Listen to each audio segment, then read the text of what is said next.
Welcome to legal Odyssey. मैं हूं आपका होस्ट एस एन सलीम मंज एडवोकेट। आज हम बात करेंगे कि अगर चेक डिसऑनर हो जाए तो क्या होता है, उसका क्या प्रोसीजर है, और अगर रकम रिकवर करनी हो तो उसका क्या प्रोसीजर है, और अगर आपके ऊपर एफआईआर हो जाए तो क्या प्रोसीजर है। सबसे पहले हम देखते हैं कि अगर चेक डिसऑनर हो गया है तो उसके लिए अगर हमने एफआईआर दर्ज करानी है या एफआईआर दर्ज हो गई है तो उसमें सबसे मेन तीन चीज़ें हैं जो देखनी पड़ती हैं, जो तीन एसेंशियल इंग्रेडिएंट्स हैं सेक्शन 489 एफ के, जिसके तहत एफआईआर दर्ज होती है। वो तीन एसेंशियल इंग्रेडिएंट्स क्या हैं? पहली है कि जी डिसऑनेस्टी होनी चाहिए आपके पार्ट पे। अगर डिसऑनेस्टी है तभी वो एफआईआर दर्ज हो सकती है। दूसरा इंग्रेडिएंट है रीपेमेंट ऑफ लोन, कि आपने किसी शख्स के कोई पैसे देने थे या उधार देना था। तीसरी चीज़ है कि वो जो चेक आपने दिया है वो बैंक में प्रेजेंटेशन के वक्त डिसऑनर हो गया हो, या जब आप बैंक में चेक लेके जाते हैं तो बैंक वाला जो है वो आपको बताता है कि जी इसमें इतनी अकाउंट में रकम नहीं है जितने का चेक है।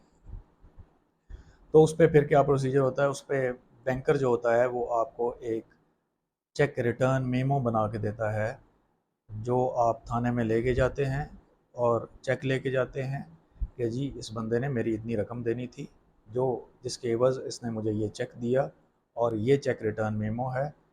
इस बंदे ने डिसऑनेस्टली, बददयानती पे मबनी मुझे ये चेक जारी किया, इसकी रकम अदा करने की नीयत नहीं थी। तो उस पे पुलिस 489 एफ के तहत मुकदमा दर्ज करती है, जिसमें उसको 3 साल तक सज़ा हो सकती है, या जुर्माना हो सकता है, या दोनों सज़ाएं हो सकती हैं। अब हम चलते हैं कि इसमें सिविल का कानून क्या कहता है। यानी सिविल प्रोसीजर कोड इसमें यह कहता है कि उसका ऑर्डर 37 है कि अगर किसी का दिया गया चेक डिसऑनर हो जाता है तो उसका केस कैसे चलेगा। सबसे पहले आप ऑर्डर 37 का दावा दायर करते हैं डिस्ट्रिक्ट जज के पास। वो एक समरी सूट के तौर पे दर्ज होता है और वो चलता है। जो दूसरी पार्टी आती है, यानी जो डिफेंडेंट होता है, मुद्दा अलय उसको उर्दू में कहते हैं, वो आता है और वो कोर्ट से इजाज़त तलब करता है, जिसको अंग्रेज़ी में कहा जाता है leave to appear and defend. अदालत उसको इजाज़त देती है या नहीं देती, और अगर इजाज़त देती है तो वो इजाज़त मशरूत भी हो सकती है और गैर मशरूत भी हो सकती है। उस इजाज़त में अदालत उसको ये कह सकती है कि आप इतनी रकम अदालत में जमा करवाएं एज अ सिक्योरिटी। वो रकम अदा करने के बाद, डिपॉज़िट करने के बाद उसको अदालत अलाउ करती है। तो वो दोनों पार्टीज़ के पहले इश्यूज़ फ्रेम होते हैं अंडर ऑर्डर 14 CPC, और इश्यूज़ फ्रेम होने के बाद दोनों पार्टीज़ के आर्ग्यूमेंट्स होते हैं और एविडेंस लीड होती है।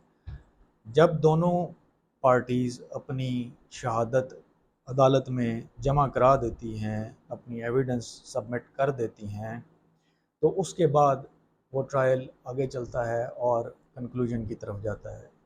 तो जिस पार्टी ने अपना मौक़िफ़ साबित किया हो ऑर्डर 37 के तहत, वो अदालत उसके हक़ में डिग्री कर देती है, और डिग्री होने के बाद आप उसके लिए एग्जीक्यूशन फ़ाइल करते हैं, जिसको इजरा कहा जाता है। इजरा में अदालत के पास मुख्तलिफ़ पावर्स हैं और मुख्तलिफ़ तरीक़ाकार हैं कि वो रकम जो है वो एक शख्स से बरामद करके तो डिग्रीदार को, यानी डिग्री होल्डर को, वो रकम दी जाए। उसके लिए अदालत जो है वो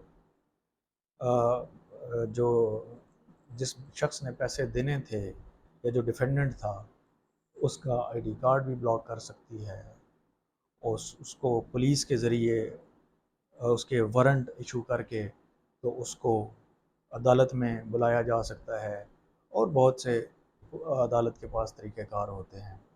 तो इस तरीके से वो रकम रिकवर हो सकती है। एक है क्रिमिनल साइड और एक है सिविल साइड। क्रिमिनल साइड पे सज़ा होती है अंडर 489 एफ ऑफ CRPC, और सिविल साइड पे अंडर ऑर्डर 37 ऑफ CPC वो जो रकम है वो बज़रिया एक समरी सूट वो रिकवर की जा सकती है।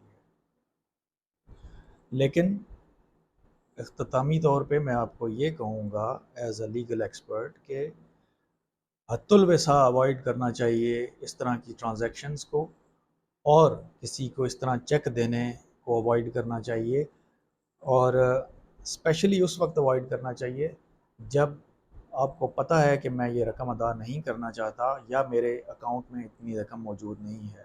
اگر آپ ایسا کرتے ہیں تو آپ کسی جرم کے مرتکب ہو سکتے ہیں اور سلاخوں کے پیچھے جا سکتے ہیں۔